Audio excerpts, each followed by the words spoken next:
ওবায়দুল কাদের কাকা থাকলে আর একটা কাজ করতে, কি করতে জানেন? অনেকেই ভাবে শেখ হাসিনা পালিয়ে গিয়েছে, শেখ হাসিনা পালায় না, শেখ হাসিনা হিজরত করেছে। কি করেছে? আমি তো আকর্ষণ, ঠিকই না? এখানে কি লেখা? আকর্ষণ। কবির সামান আকর্ষণ। তো আকর্ষণ মানে হলো আকর্ষিত করা, যেমনি পারি এমনি করবো, ঠিকই না? বক্তা যিনি তিনি করবেন, আমি তো বক্তা। আর আমার আসলে মানে বক্তৃতা দেওয়ার স্বভাব তো নাই, আর ওই এলেম তো না। মামুনুল হকের একটা কথা আমার খুব ভালো লেগেছে। উনি বলেন যে আমি আপনাদের আমলের কথা শোনাইতে পারবো না, কারণ আমার আমলের অবস্থা ভালো না, আমার আমলের অবস্থা ভালো না, কিন্তু আমি কিছু ইমান জাগানিয়া কথা বলতে পারবো, যেটাতে আপনার ইমান জাগ্রত হবে। আমার কথা না, কার কথা? মামুনুল হকের কথা। আমার কথা ওর থেকে আর এক লাইন বেশি, সেটা হলো মানে আমি আমলের কথা বলতে পারবো না, এলেমের কথা বলতে পারবো না, কারণ আমার আমলেও ঘাটতি আর এলেমে তো বাকি পড়ে গেছে। বিষয়টা বলতে পারছেন? কিন্তু আমি কিছু আকর্ষণের কথা বলতে পারবো, যেটা হয়তো আমার যুবকদের ভালো লাগতে পারে, আমার তরুণদের, কিশোরদের। ওরা এই যে ওর বাইরে দাঁড়া আছে, এখানে দাঁড়া আছে, দেখেন ওরা পড়বে না, দাঁড়ায় থাকবে, ওদের ভালো লাগছে, ওরা এখান থেকে যাবে না। অনেকেই আছে আমার যুবকেরা খুব ভালোবাসে, কলেজা দিয়ে ভালোবাসে, আর আমিও যুবকদেরকে মহব্বত করি। যুবকদেরকে মহব্বত করতেন রাসূল সাল্লাল্লাহু আলাইহি সাল্লাম, জানেন কি না? বিশ্বনবী যদি কোথাও মজলিসে বসতেন, যদি মজলিসে আলোচনা করতেন, আর এমন সময় যদি কোনো যুবক এসে দাঁড়িয়ে যেত, আর ওই জায়গায় যদি বসার কোনো জায়গা না থাকতো, পাটির কোনো ব্যবস্থা যদি না থাকতো, বিশ্বনবী সাল্লাল্লাহু আলাইহি সাল্লাম নিজের গায়ের চাদরটা খুলে দলা করে তারপরে যুবকের কাছে ছেড়ে দিতেন। বলেন সুবহানাল্লাহ। যুবকদের কাছে ছেড়ে দিতেন, যুবকেরা এই আমার গায়ের চাদরটা বিছিয়ে বসে পড়ো। যুবকেরা ওই চাদরটা নিয়ে মুখের সাথে জড়িয়ে ধরতো আর বলতো, রাসূল, এই রাসূলের চাদরে কি বসা যায়? রাসূলের চাদর তো নিচে দেয়া যায় না, বরং বুকের মধ্যে রাসূলের চাদরটা শোভা পায়। আল্লাহ রাসূল যুবকদেরকে মহব্বত করতেন। ও আমার যুবকেরা, আমার সোনার টুকরা ছেলেদের জন্য আল্লাহ রাসূলের এক সাহাবীর জীবনী আমি একটু শোনাতে চাই। বিশ্বনবীর একজন সাহাবী ছিল, অনেকেই জেনে থাকতে পারেন। তার পূর্বের নাম ছিল আব্দুল উজ্জা। যতদিন তিনি মুসলমান ছিলেন না, ততদিন নাম ছিল কি? আব্দুল উজ্জা। মানে উজ্জার গোলাম। উজ্জা বলে একটা মূর্তি ছিল মক্কায়। উজ্জা, লাত, মানত, হোমর, এগুলো মক্কায় মূর্তি ছিল কয়টা? কথা কয় না, কয়টা? 360টি মূর্তি ছিল মক্কায়। উজ্জা নামের একটা মূর্তি ছিল, দেবতা ছিল। আব্দুল উজ্জা মানে ওই দেবতার গোলাম। মদিনায় যখন রাসূল হিজরত করলেন, আব্দুল উজ্জা চাচার বাড়িতে মানুষ সবাই ঘটনাটা জানেন, কিন্তু এটার সর্বশেষ যেটা, সেটা আমি আমার যুবকদেরকে শোনাতে চাই। ওগো যুবকেরা, এই যুবক মানুষ আব্দুল উজ্জা বিয়ে শাদীও করে নাই। চাচাকে বললেন, ওগো চাচা, নবী মুহাম্মদ সম্বন্ধে আপনার ধারণা কি? চাচা বলল, আমি মনে করি যে মুহাম্মদ মদিনায় হিজরত করেছে সাল্লাল্লাহু আলাইহি ওয়াসাল্লাম, তিনি আল্লাহর প্রেরিত বান্দা এবং রাসূল। বলল, যদি মনে করেন তাহলে কি কালেমাটা পড়া যায় চাচা? বলল, না, কালেমা পড়া যাবে না। কারণটা কি? কারণ হলো আমার বাপ দাদারা যেই ধর্ম করে গিয়েছে, যেই দল করে ভারতে গেছে, আছে না? ওদের সব যাবে, কিন্তু দল ছাড়বে। এরকম আছে না? নাই। প্রধানমন্ত্রী থেকে শুরু করে একেবারে তৃণমূল পর্যায়ের ইউনিয়ন পরিষদের চেয়ারম্যান পর্যন্ত পালানো। আর চায়ের দোকানে বসে বুড়ি টানে আর বলে, আপা ফিরবে। কথা কয় না? এটা লজ্জা থাকা উচিত না? খেলা হবে পাকা মন।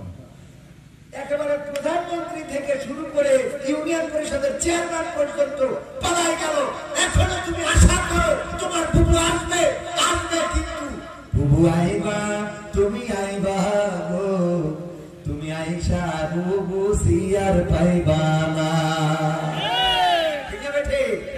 বুবু আসবে, বুবু আসবে রে, আইসা বুবু আবার সিয়ার পাইবে না। আমি বললাম যে আমার দেশে আমার খুব কষ্ট লাগলো যে এমনি তো নরেন্দ্র মোদী নাকি আমাকে ডক্টর ইউনূসের সাথে মিটিং করবে না, তো বিশাল দাম, তো এই জন্য মিটিং করবে না। ডক্টর ইউনূসে বলতে অসুবিধা নেই, তোরা করলো কি না করলো কি। পরে কি থাইল্যান্ডে ঠিকই নরেন্দ্র মোদী সহ ওনার সাংবাদিকরা যে বসে আছে, ডক্টর ইউনূস মানে আমাদের অফিসার যখন ঢুকলো বলছে শান্তি নমন, ঠিক আছে ঠিক। ছাত্ররা ক্লাসে অপেক্ষায় থাকে না স্যার ক্লাসে অপেক্ষায় থাকে? কারা অপেক্ষায় থাকে? স্যার যখন ঢোকে ছাত্ররা উঠে দাঁড়ায় না বসে থাকে। আমরা ভিডিওর মাধ্যমে কি সেটা দেখেছি? ডক্টর ইউনূস তো চেনো না, পাগল ওর আবুল হায়াত আল্লাহ বাড়াই দি বলে না, আমি আবুল হায়াত আরো দরকার, ঠিক আছে ঠিক। শুধু তাই না, ওম শান্তি নম নম করেই ক্ষান্ত হয়নি। আমার ডক্টর ইউনূস একটা কাজ করলো, আমার খুব খারাপ লেগেছে। যে আমার মনে হয় কি কি বলিস, ইংরেজিতে বলিস তো আমরা তো ভালো বুঝবো না, তবে বাংলা হলে এরা হতে পারে যে শেখ হাসিনা সরকার আমাদের বারবার দরকার, কারণ সে পদ্মা সেতু করেছে, মেট্রো রেল করেছে, তারপরে আপনার এই যে রোহিঙ্গাদের নিতে আমাদের এখানে খাতি দেয়, তারপরে যে টানেল করেছে, এক্সপ্রেস ওয়ে করেছে, এক্সিলেটেড ওয়ে, এইসব অনেক কিছু করেছে, বিমান এয়ারপোর্ট সব করেছে। তা আমাদের উন্নয়নের জন্য শেখ হাসিনার আবার একটু দরকার, ঠিক আছে ঠিক। আমার একটু দরকার, কারণ জয়শঙ্কর বলেছে আমাদের দেশের সবচেয়ে কল্যাণ চায় নাকি ভারত, শুনেছেন কিনা আপনারা?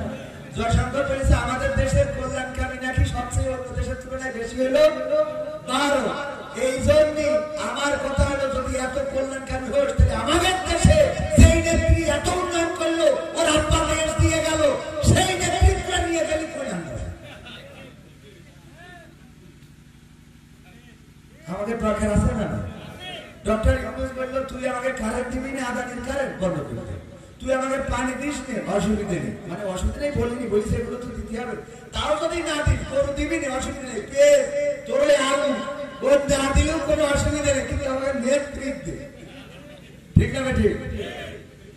কিন্তু দাদার কথা হলো না, পাইছি যখন ছাড়বো না, অনেক সাধনার পরে আমি পেলাম তোমার মোর, কথা কইলা সাধনার পরে, অনেক সাধনার পরে, হ্যাঁ সময় তো আর 5 মিনিট আছে, 11টার মধ্যে না, অনেকে পরীক্ষা আছে, যুবকরা আসছে, তো আর ঠিক হবে 5 মিনিটের মধ্যে।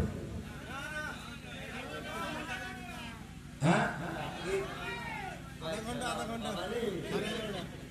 আমার আবার একটা জিনিস যে আমার এই ছোট মাহফিল হইলে আমার আবার ওয়াজ ভালো হয়, মানে কেন জানেন, কেন জানেন, মানে একটু জানাওয়ালা লোক কম, এজন্য ওদের মধ্যে মনে হয় যে আমি সেবা, একটু লোক যখন বেশি হয়ে যায় তখন আমার ভয় করে যে এর মধ্যে না জানি কোন মালটা আছে, সমস্যা সমস্যা।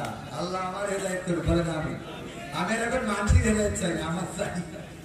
যাই হোক, কথা কত বলবো, কত গান তো মনে চাই বলতে, মা বোনেরাও আছে পর্দার অন্তরালে, হ্যাঁ ওনারাও তো শুনতে চাই, আর সামনে পুরুষ থাকার কারণে মা বোনদের রস তেমন করাই হয় না, আবার মা বোনদের রস করবো কি। আজকে পয়লা বৈশাখে আমার কোনো পুরুষই দেখলাম না যে সেটা সাজুগুজু করে লিপস্টিক দিয়ে ঠিক করে ঘুরে বেড়াচ্ছে, কিন্তু মা বোনদের জন্য মোট মনে হইলে যে বৈশাখ মাস না আসলে ভালো হইতো, ঠিক না ঠিক। সাজুগুজু আছে না নাই? আরে বাবা আছে মানে কি, লিপস্টিক মেরি আবার এমনি তার কাটার বেড়া, কালো করি আবার এমনি তার কাটার বেড়া দেখেছে, এইটা এদের সীমানা বড়া, এনতে বেনা বলে শুরু। আরে বাবা মেকআপ করেছে তো করেছে, এমন করে করেছে যে চামড়া ফরিয়াদ করে, আল্লাহ আমার অপরাধটা, আমার তো একটা মান সম্মান আছে, আমার তুমি আল্লাহ কালো বানাইছো, তাই বলে এত থাকবে কথা কয় না, ওর একটা মান সম্মান আছে না, চামড়া দেখে তো ঢেকেছে, আবার এনে সুন্দর করে একটা লাল মারিত, হ্যাঁ হ্যাঁ দেখি, আর বাবা যুবকরা দেখি মনে করে এইটা ছাড়া আর কোনো রাস্তা নাই। তারপরে এইবার বিয়ে করে এনে পাশে যাতে ঘুমটা খুলি কয় আমার জীবনের অনেক সাধনা ছিল, আমি সেটা পেয়েছি। আর সকালে কি বলে বলো, সকালে ওদের ঘটে এরকম, এই যে একজন বিয়ে করার পরে একটা আইফোনের 16 Pro Max বক্স নিয়ে গেছে আমাকে চিকরকাছা বিউটি পার্লারের মালিককে দিয়ে চলে বলছে আমার এটা কিসের জন্য নিয়ে আসছেন বিউটি পার্লারের মালিক বলতেছে কয় আপনি গতকাল নার্গিস বেগম নামের একটা মেয়ে সাজিয়ে দিলেন হ্যাঁ ওটা আমার ওয়াইফ আপনার ওয়াইফ তো আপনি এটা আপনাকে গিফট করলাম আইফোন 16 Pro Max ও তো আনন্দে এত দামি জিনিস তো জীবনে কোথায় প্রায় 2 লাখ টাকা খুব খুশি পরে গিফট বক্স খুলি দেখে কি এর আইফোন 16 Pro Max ওর মধ্যে রয়েছে নোকিয়া 1100 গাডার মারা শুধু গাডার মারা না আবার ওই গাডারের নিচ দিয়ে এরকম একটা সিম কোড লিখে মেরে দিয়েছে যে এখন কেমন লাগে এখন কারণ গতকাল রাত্রে তুমি যে মালদারে সাজায় আমারে দিছিলা ওইটা তো বাসরাতে ঘুমটা তুলি দেখি যে পরিমণির খেলা তুমি সকালে গোসলের পরে তো দেখি যে নোকিয়া 1100 বাটন দুটো খাওয়া গালার মারা বাটনের কাজ করছে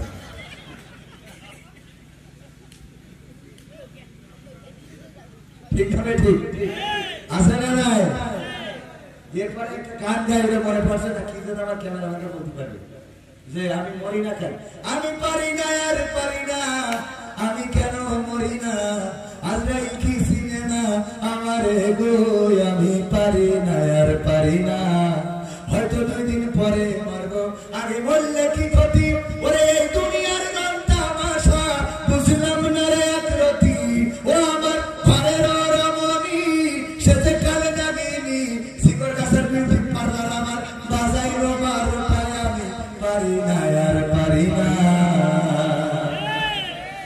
এই গানটা আমরা গেয়েছে বলে পরে আমি পারি না আর পারি না আমি কেন মরি না আজরাইল কি চিনে না আমারে গো আর এই গান যদি আমার মা বোনেরা বানাইতো তাহলে ওরা বলতো আমি পারি না আর পারি না আমার স্বামী কেন মরে না আজরাইল কি চিনে না আমার স্বামী রে গো আমি পারি না আর পারি না ঠিক না বেটে আল্লাহ নবী মেরাজ থেকে আসলেন এসে বললেন নগর নারীরা শোনো তোমরা বেশি বেশি সাদাকা করো দান করো কারণ আমি দেখেছি অধিকাংশ নারীরা জাহান্নামী বিশ্ব নবীর সাহাবীরা বললেন নগর নবী কোন অপরাধের কারণে নারীরা এত বেশি জাহান্নামী আল্লাহর নবী বললেন বড় কারণ দুইটা সবাই বলেন কয়টা মা বোনেরা কান খুলে শোনেন বড় কারণ কয়টা দুইটা এটা পুরুষদের জানার দরকার অবিবাহিত জানার জানার দরকার এইগুলো জানার পরে যারা বিয়ে করবা তারা পুশ করবা তবে আবার ডার্লিং রে বললো না যেসব দুইটা বড় কারণ আছে এখন শিখাই না হ্যাঁ বিয়ের পরে তুমি যার লাগে হিন্দি ভরো তার তো বাটন ফোন ওরে কেমন করে বুঝবে রে সে কেমন করে বুঝবে গো সে ডিজিটাল তোর মন তুমি যার লাগিয়া হিন্দি ভরো তার তো বাটন ফোন মেসেজ দিলে সিন করে না দেয় না তো রিপ্লাই ভিডিও কলে বলবা কথা ক্যামেরা তার নাই রে ক্যামেরা তার নাই ওরে ডিজিটালে যুগ জামানাই ডিজিটালে যুগ জামানাই অ্যানালগ তার মন তুমি যার লাগিয়া হিন্দি ভরো তার তো বাটন ফোন প্রেম প্রীতি ভালোবাসা বিয়ের আগে নয় ঠিক আছে প্রেম প্রীতি ভালোবাসা বিয়ের আগে নয় মনের মধ্যে রাখো যুবক আল্লাহ তাআলার ভয় রে বড় কালের ভয় ওরে তবেই তুমি মুক্তি পাবা দোজখের আগুন তুমি যার লাগিয়া হিন্দি ভরো তার তো বাটন ফোন মেসেজ আছে না নাই ওগো আমার যুবকেরা পহেলা বৈশাখ যারা পালন করেছে উল্লু ভাল্লু ঘোড়া তারপরে বানর হুরমান এগুলো নিয়ে যারা মিছিল করে বেড়ায় ওটাতে কোনো ফায়দা নাই আজকে পয়লা বৈশাখকে কেন্দ্র করে এই তাফসীরুল কোরআন মাহফিল যারা এসেছেন যারা শুনছেন যারা বসেছেন আমার নামায় সওয়াব লিখে দিচ্ছেন কি শুধু সওয়াব লিখে দিচ্ছেন না আল্লাহ পরকালের ময়দানে কিতাবটা ধরিয়ে দিয়ে বলবেন ইকরা কিতাবাকা কাফা বিনাফসিকা আল-ইয়াওমা আলাইকা হাসিবান পড়ো তোমার কিতাব পড়ে তুমি তোমার হিসাব করে দাও নিজের হিসাব করার জন্য নিজেই যথেষ্ট আমি বলি প্রতিটা পাতা উল্টাতে উল্টাতে দেখবেন এখানে গুনায় ভরা, প্রতিটা পাতায় গুনায় ভরা। কত চায়ের দোকানে বসে আড্ডা দিয়েছেন, সিনেমা হলে গিয়েছেন, মনিহারে এবার বরবাদ দেখে জীবনটারে বরবাদ করেছেন, এমন আছে না নাই? বরবাদ দেখে তারপরে আরো যা আছে, ইউটিউব দেখে, ফেসবুক দেখে, ফ্রি ফায়ার খেলে, পাবজি খেলে, ট্রেন রোডে যে টিকটক করে, এমনি ভাবে করে করে করে করে আমলের খাতাগুলো সব পথ আমল দিয়ে ভরা। আজকের এই মাহফিলে যারা এসেছেন, এই মাহফিলটা এই কিতাবের মধ্যে থাকবে না? থাকবে না? এটা থাকবে কারণ আমার আল্লাহ বলেছেন, ফামাইয়া আমাল মিসকালা যারাতিন খায়রান ইয়ারা ওয়া মান ইয়ামাল মিসকালা যারাতিন শাররান ইয়ারা। আল্লাহ বলেছেন যারা পরিমাণ ভালো কাজ যদি কেউ করে সেটাও দেখাবেন কে? আল্লাহ দেখাবেন। আর যদি যারা পরিমাণ খারাপ কাজ কেউ করে সেটাও আল্লাহ দেখাবেন। আজকের এই মাহফিলে যারা এসেছেন, আজকের তারিখটা কত? 14 এপ্রিল 2025। এই সালে এই তারিখটা যখন আমলের খাতায় দেখা যাবে, বলবেন আল্লাহ দেখো তোমার কোরআনের বয়ান শুনেছিলাম, তুমি তো বলেছো ওয়াইদা কুরিয়াল কুরআন ফাসতামিউ লাহু ওয়া আনসিতু লাআল্লাকুম তুরহামুন। আমার আল্লাহ বলেছেন যখন তোমাদের সামনে কোরআন পড়া হবে, কোরআন থেকে বলা হবে, তখন তোমরা চুপ থেকে তোমাদের হৃদয়ের কান দিয়ে শুনবে, যাতে করে তোমাদের উপরে আল্লাহ রহমত বর্ষণ হতে পারে। ও আল্লাহ তোমার কোরআনের বয়ান চুপ থেকে বসেছিলাম, শুনেছিলাম, এই তারিখে এই আমলটা আছে, তুমি যদি চাও তাহলে এই আমলের ওসিলায় গোটা জীবন জিন্দেগির গুনাহ ক্ষমা করে দিতে পারো। আমার আল্লাহ রাব্বুল আলামিনের এত দয়া, এত মায়া, মহান রবে, তিনি চাইলে আজকের এই মাহফিলটায় আমাদের সমস্ত জীবন জিন্দেগির গুনাহ ক্ষমা করে দিয়ে নাজাতের ওসিলা করে দিতে পারেন। সবাই জোরে জোরে বলেন সুবহানাল্লাহ। আল্লাহ যাকে চান তাকে জাহান্নামে দিবেন। একজন পতিতা কুত্তাকে পানি পান করালো, একজন পতিতা কুত্তা সে পিপাসার্ত, অন্যটা আরো দু একটা কাপড় গিট্টু দিল, তারপরে পানির মধ্যে ঢুকিয়ে দিল, কূপ থেকে উঠালো, নিংড়ে কুকুরের গালে ঢেলে দিল, কুকুরটা পানি পান করলো, তারপরে কুকুরটা বেঁচে গেল। আমার আল্লাহ রাব্বুল আলামিন কুকুরকে পানি পান করানোর কারণে এই পতিতাকেও জান্নাতের বাসিন্দা করে নিলেন। বলেন সুবহানাল্লাহ। অথচ অপর একজন মহিলা একটা বিড়ালকে খেসার মধ্যে রেখে দিয়েছিল, অথবা বেঁধে রেখেছিল, ছেড়েও দেয় নাই, খেলতেও দেয় নাই। এই কারণে বিড়ালটা মারা যাওয়ায় আল্লাহ রাব্বুল আলামিন একটা বিড়াল মারার কারণে ওই রমণীকে, ওই নারীকে জাহান্নামের বাসিন্দা করে দিয়েছে। কুত্তাকে পরিপান করে জান্নাত পাওয়া যায়, আবার বিড়ালকে মেরে ফেলে জাহান্নাম পাওয়া যায়। আল্লাহ তুচ্ছ কারণে যদি আপনার পরে ক্ষুব্ধ হয়ে যায় জাহান্নাম দিয়ে দেবেন, আবার যদি ছোট্ট কারণে আপনার পরে সন্তুষ্ট হয়ে যায়। বিশ্বনবীর বুখারী শরীফের হাদিস, বিশ্বনবী বললেন, ওগো সাহাবীরা, বনি ইসরাঈলদের একজন লোক ছিল, মারা যাওয়ার সময় বলল আমার লাশটা পুড়াবার, তারপরে ছাই বানাবার, তারপরে উড়াইয়ে দিবার, বিকট ঝড়ের দিনে উড়াইয়ে দিবার। সন্তানেরা তাই করলো। আল্লাহ রাব্বুল আলামিন এই লাশটার নতুন করে জীবন দিতে পারলো না? পারলো না? আল্লাহ পারে না? পারে না? আল্লাহ বললেন কুন ফায়াকুন, হয়ে গেল। আল্লাহ বলল হও, হয়ে গেল।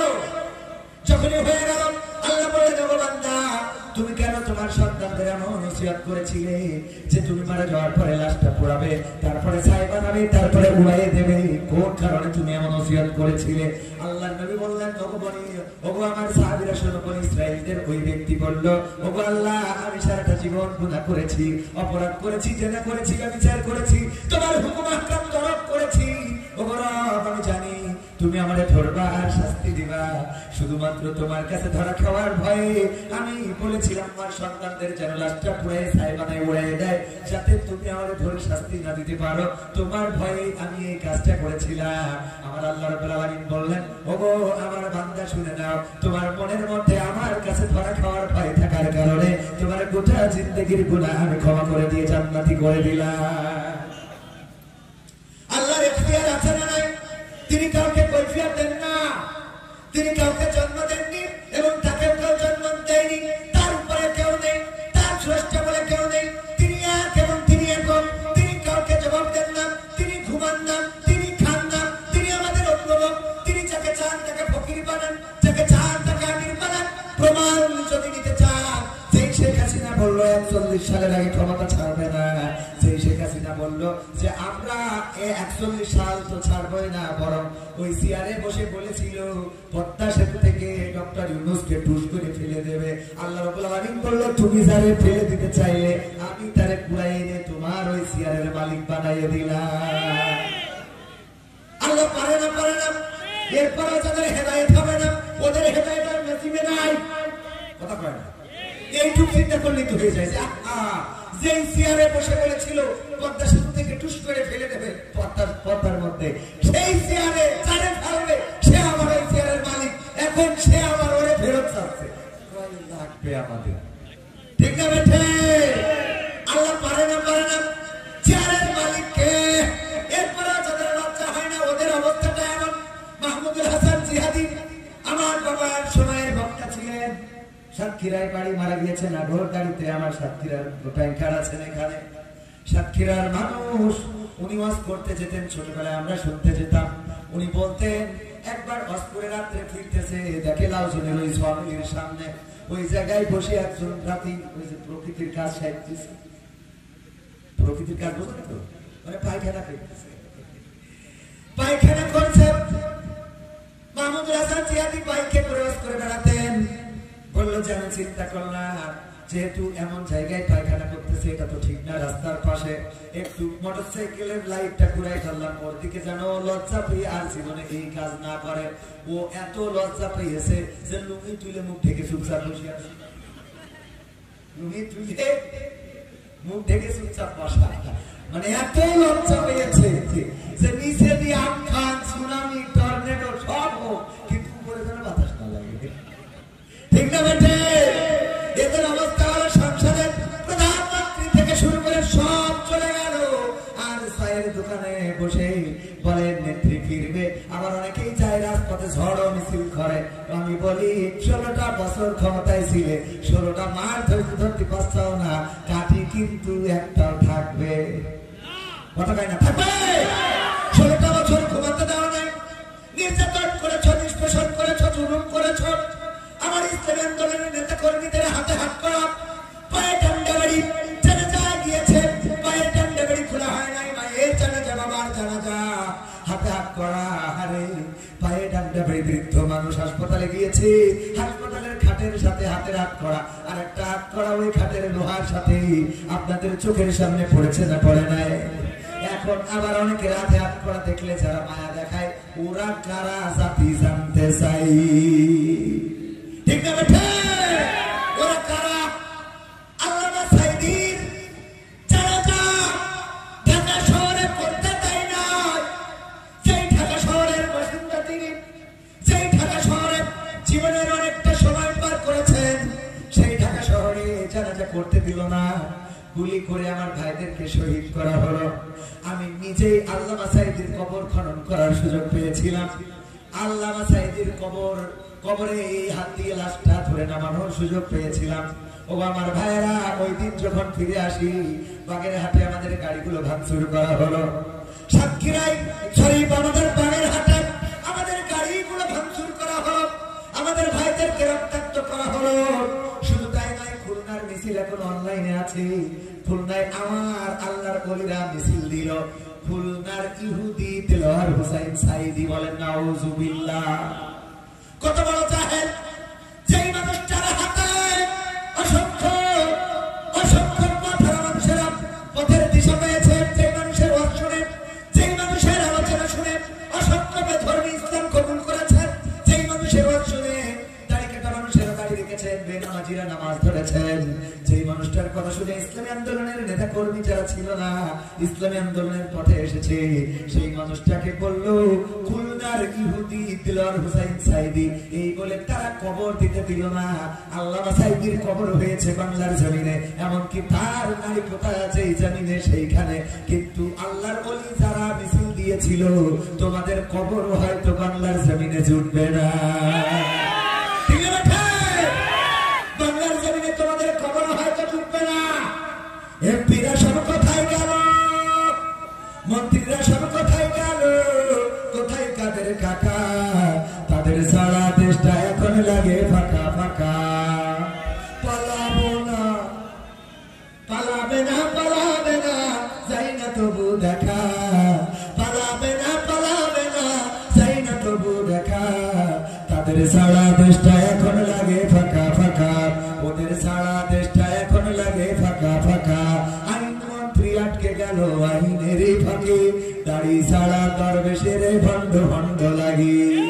আইনমন্ত্রী আটকে গেল আইনের ফাঁকে, দাড়ি ছাড়া দরবেশের ভণ্ড ভণ্ড লাগে।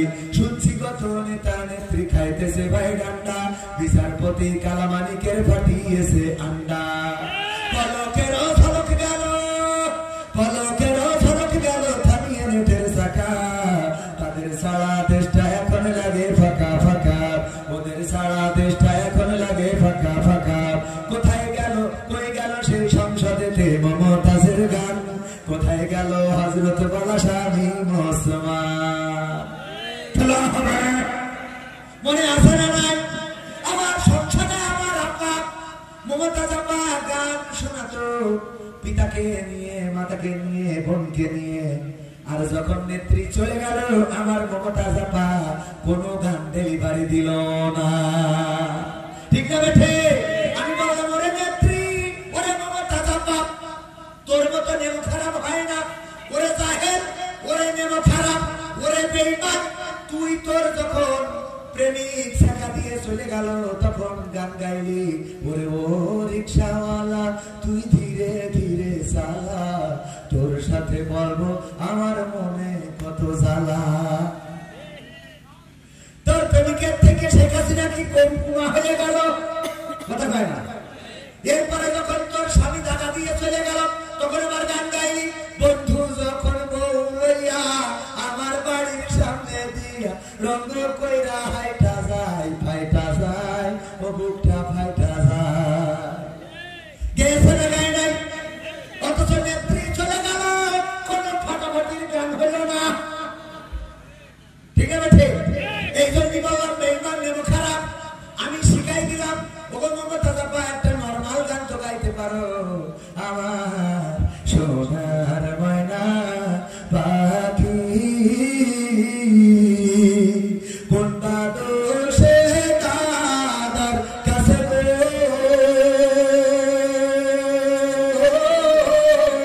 আমরা দেশে কেমনে থাকি রে আমার কলজের ময়না পাখি।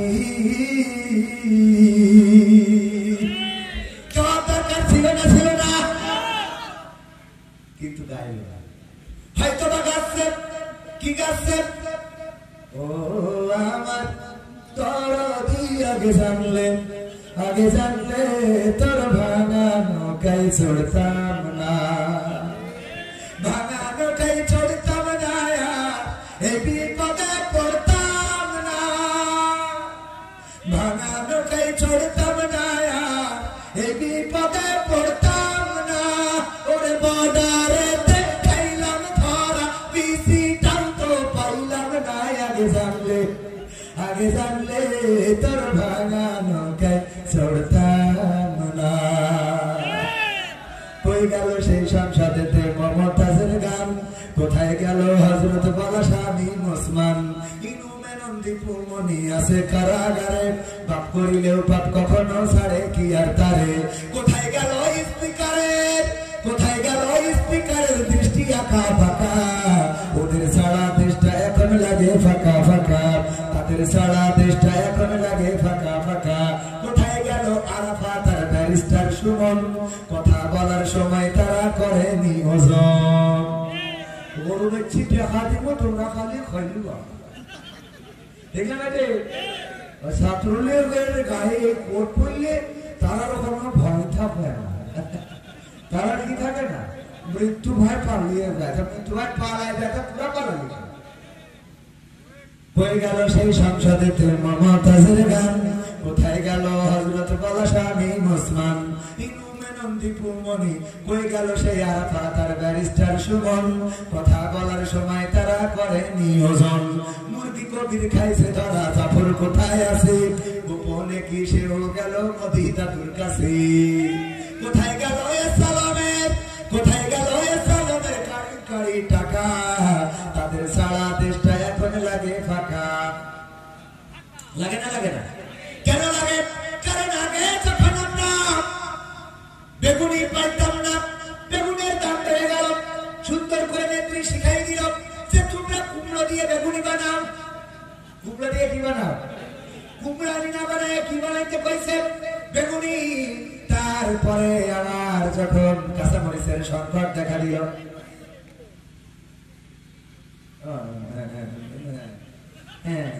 যখন ওই আপনার কি হইল, ওরে বাবা রে কত কথা মনে পড়ে, কিন্তু জেনারেটারে তেল নাই রে। আজকে তেল পুরাবে সহ্য না করে করা যায়। ভাই বলছে জেনারেটরে তেল নেই, যে কোনো সময় বন্ধ হয়ে যেতে পারে। তো আমরা দিকে আগামীতে বাকি কথা শোনাবো।